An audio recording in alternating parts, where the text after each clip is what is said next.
Isang motorsiklo ang kinarnap sa Paco, Maynila pero arestado rin agad ang suspect at nabawi ang motorsiklo ilang oras lang matapos ang krimen.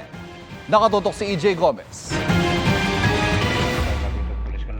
Sa kuha ng CCTV, aakalain mong pinaaandar lang ng lalaki ang sinasakyan nitong motor. Sa tapat niya, nakapark ang isa ding nakamotor. Pulis ito na nakadisguise at aaresto sa kanya dahil ang motor na sinasakyan niya, nakaw pala.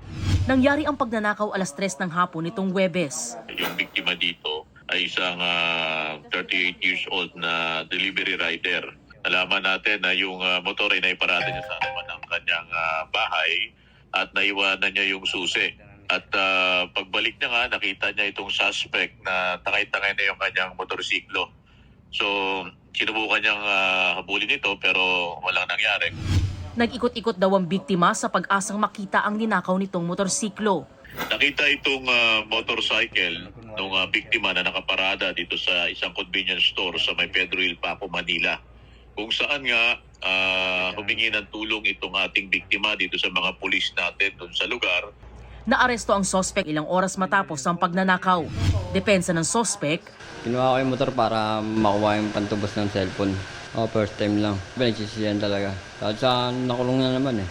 nasa kustodiya ng Santa Ana Police ang suspect na nahaharap sa kasong paglabag sa Republic Act 10883 o Anti-Carnapping Law. Para sa GMA Integrated News, EJ Gomez, nakatutok, 24 oras. Mga kapuso, patuloy na tumutok sa mga balita. Mag-subscribe sa GMA Integrated News sa YouTube. Sa mga kapuso abroad, samahan niyo kami sa GMA Pinoy TV at www.gmanews.tv.